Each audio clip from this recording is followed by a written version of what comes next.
الرحمن الرحیم۔ جیسے کہ آپ کے علم میں دوسرے خطبے میں مناسبت سے متعلق بات چیت کرتے ہیں، تو اس سے پہلے کہ ہم تاریخی واقعات کو آپ کی خدمت میں پیش کریں، یہ جو لاسٹ میں واقعہ ہوا ہے سویڈن میں، اس سے متعلق بات چیت کریں گے کہ قرآن کی توہین کی گئی ہے۔ انسانی اقدار میں سے سب سے بڑی ویلیو یہ ہے کہ انسان دوسرے کی ویلیو کا احترام کرے، اور وہ آدمی جاہل ہوتا ہے جو دوسرے کی ویلیو کا احترام نہیں کرتا۔ یہ انسانیت ہمیں سکھاتی ہے، اور اسلام نے بلکہ تمام ادیان نے اس کام سے منع کیا ہے جس سے کسی دوسرے کی دل آزاری ہو۔ ایک پوائنٹ۔ دوسرا پوائنٹ یہ ہے کہ سب سے بڑا جاہل لو آدمی وہ جو کتاب کو جلاتا ہے، اور پھر کون سی کتاب کو جلا رہا ہے؟ جس میں انسانی حقوق بتائے گئے ہیں، اس کتاب کو جلایا جا رہا ہے جس میں لکھا ہے کہ جو آدمی کسی ایک آدمی کو قتل کرے گا گویا اس نے انسانیت کو قتل کیا۔ اس کتاب کو جلا رہا ہے جس نے والدین کے حقوق کے بارے میں بتایا، اس کتاب کو جلا رہا ہے جس میں صلح کی بات ہو رہی ہے، جس میں امن کی بات ہو رہی ہے، آشتی کی بات ہو رہی ہے۔ بس اس کا مطلب ہے جو اس کو جلا رہا ہے وہ صلح کے خلاف ہے، آشتی کے خلاف ہے، امن کے خلاف ہے، انسانیت کے خلاف ہے۔ اور پھر اس معاملے میں حکومتوں کو بھی چاہیے کہ وہ ہوش کے ناخن لیں، اس قسم کے افراد کو سمجھائیں، ان کے خلاف قانون سازی کریں، تاکہ کوئی کسی کی تکلیف کا باعث نہ بنے۔ آپ کسی کے خلاف فیس بک میں کچھ چیز لکھتے ہیں اور اس کو ثابت نہیں کر سکتے تو آپ کو جرمانہ ہو جاتا ہے۔ آپ کسی کی تصویر اس کی اجازت کے بغیر لگاتے ہیں، وہ شکایت کرتا ہے تو آپ کو کورٹ بلا لیتی ہے۔ تو یہ کون سی بات ہوئی کہ ایک آدمی آ کر عید کے دن کے جان بوجھ کر مسجد کے کام، یہ ہے اسلامی حکومتوں کا کام، سعودی عرب کا، ایران کا، پاکستان کا، جو اپنے آپ کو مسلمان کہتے ہیں، کہ وہ اس کی مذمت کریں، اس کے بارے میں سٹینڈ لیں، اقوام متحدہ میں یہ چیز پیش کی جائے۔ ہم اس کا انکار نہیں کرتے کہ آزادی بیان ہونی چاہیے، لیکن آزادی بیان کا مطلب یہ نہیں ہے کہ آپ ایک ایسے دین کی توہین کریں کہ جس کے ماننے والے دنیا میں کروڑوں ہیں، ملین کی صورت میں، ملینز کی صورت میں۔ آزادی بیان کا مطلب یہ ہوتا ہے کہ ایسی کو بیان کریں جس سے انسانیت کو فائدہ پہنچے، انسانی ذہن کھلے، فکر ترقی کرے، نہ یہ کہ کسی آپ پر چوٹ لگائیں اور ساری اس آزادی بیان کو متمرکز کر دیں، کس پر فوکس کر دیں؟ مسلمانوں کے جو ہے مقدسات پر۔ پہلے بھی عرض کر چکا ہوں کہ سب سے گھٹیا آدمی ہوا ہے جو دوسروں کی ویلیو کو احترام کرتا ہے۔ دیکھیں نا، میری ایک اپنی ویلیو ہیں، آپ کی اپنی ویلیو ہیں، میں ان کو نہیں اپنانا چاہتا، آپ میری ویلیو کو نہیں اپنانا چاہتے، اور ہو بھی نہیں سکتا، لیکن یہ ہے کہ ریسپیکٹ تو ہونی چاہیے اس ویلیو کی۔ ہاں، اگر آپ کو کوئی مسئلہ ہے قرآن سے تو آرٹیکل لکھو کہ فلاں آیت میں یہ مشکل ہے، فلاں آیت میں یہ مشکل ہے، فلاں آیت یہ جو ہے وہ اس بارے میں بحث کر رہی ہے، اس کے بارے میں جانچ پڑتال کی جائے، تنقید آرٹیکل کی صورت میں، تقریر کی صورت میں آئے۔ اور پھر اس کے مقابلے میں ایک اور چیز مسلمانوں کو بھی چاہیے کہ وہ اپنے عمل سے دکھائیں کہ قرآن کیا کہہ رہا ہے۔ جی، وہ شاید ہمارے عمل کو دیکھ کر سمجھتے ہیں کہ قرآن میں یہ چیزیں جو یہ کر رہے ہیں، جھوٹ بول رہے ہیں، جو ہے وہ بدعنوانی کر رہے ہیں، کام چوری کر رہے ہیں، مختلف بہانوں سے کام سے جو ہے وہ دوری اختیار کر رہے ہیں، یہ قرآن نے نعوذ باللہ ان کو سکھایا ہے۔ ہمارا عمل بھی جو ہے وہ بعض اوقات اسلام کو نقصان پہنچاتا ہے۔ شریعت میں مسئلہ ہے کہ آپ حرام کام نہیں کر سکتے، لیکن وہ شریعت نے یہ نہیں کہا کہ یہ کام چھوڑ دیں تو سوشل لینا شروع کر دیں، اور بیماری کی چھٹیاں لے کر حج پر جانا شروع کر دیں گے، جھوٹ بول کر کے زیارتوں پر جانا شروع کر دیں گے۔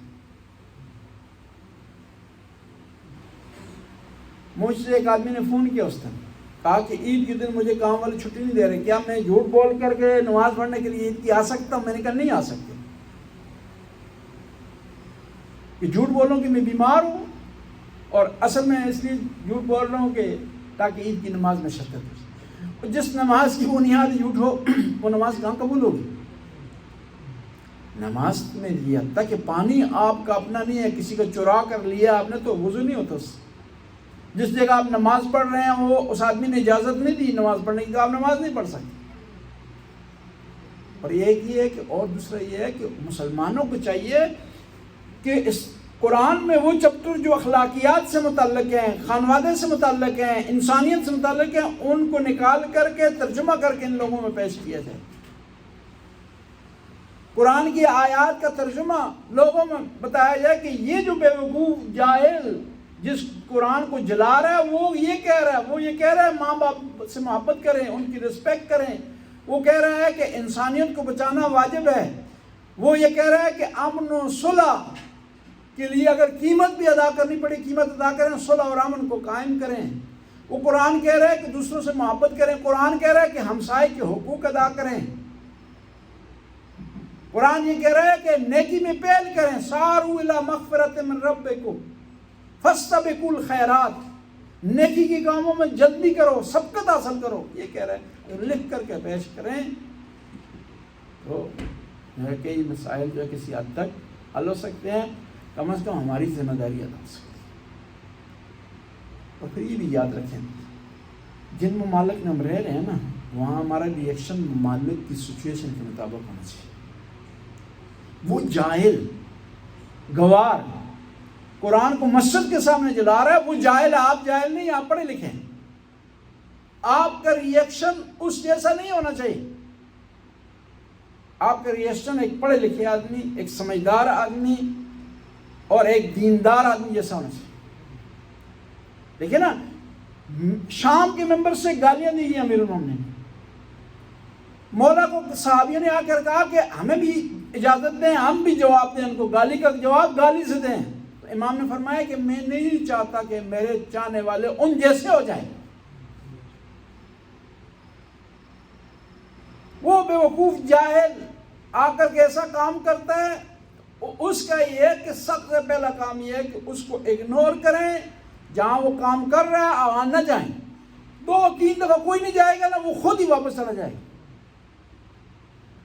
ہم کیا کرتے ہیں کہ وہاں پر علماء کے منع کرنے کے باوجود وہ کہتا ہے کہ اعلان کرتا ہے 10 دن پہلے کہ فلان جگہ میں نے یہ کام کرنا ہے، یہ رسالت میں نے کرنی ہے، آپ 200 آدمی مسلمان اکٹھے ہو جائے۔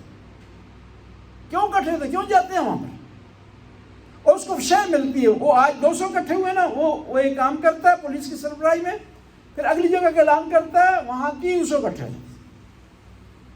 اور پھر ایک اور چیز ہے، یہاں پر 3 پارٹیاں ہیں، 3 فریق ہیں، ایک ہم ہیں مسلمان، ایک وہ جلانے والے ہیں، ایک بے طرف قوم ہے، غیر جانبدار۔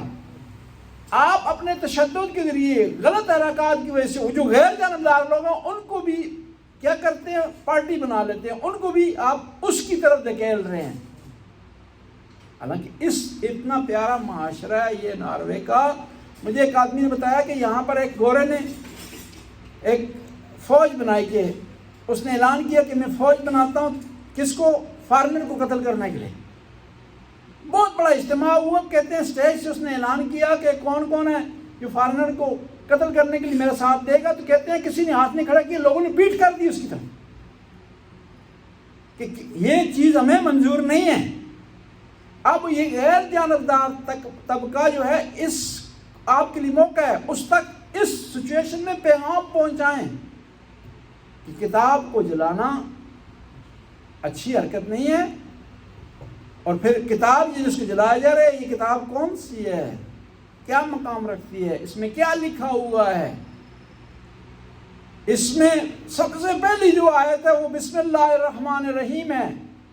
یعنی جس میں بتایا جا رہا ہے کہ خدا رحمان اور رحیم ہے، رحمت والا ہے، پیار کرنے والا ہے، محبت کرنے والا ہے.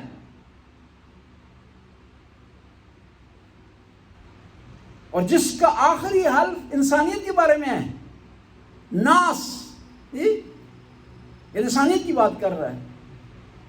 یہ ہم بتائیں گے تو مسائل کسی حد تک وہ حل ہو جائیں گے، اور یہ چیز کلیش کی طرف نہیں جانی چاہیے. باہر جو مسلمان ہیں ان کا ریئیکشن وہ اپنے علاقوں کے مطابق کریں، لیکن یہاں پر ہے، یہاں کا ریئیکشن یہاں کی سوسائٹی کے مطابق ہونا چاہیے، جس سے مسلمانوں کو فائدہ ہو، نقصان نہ ہو. ایک صلوات پر بندہ بس.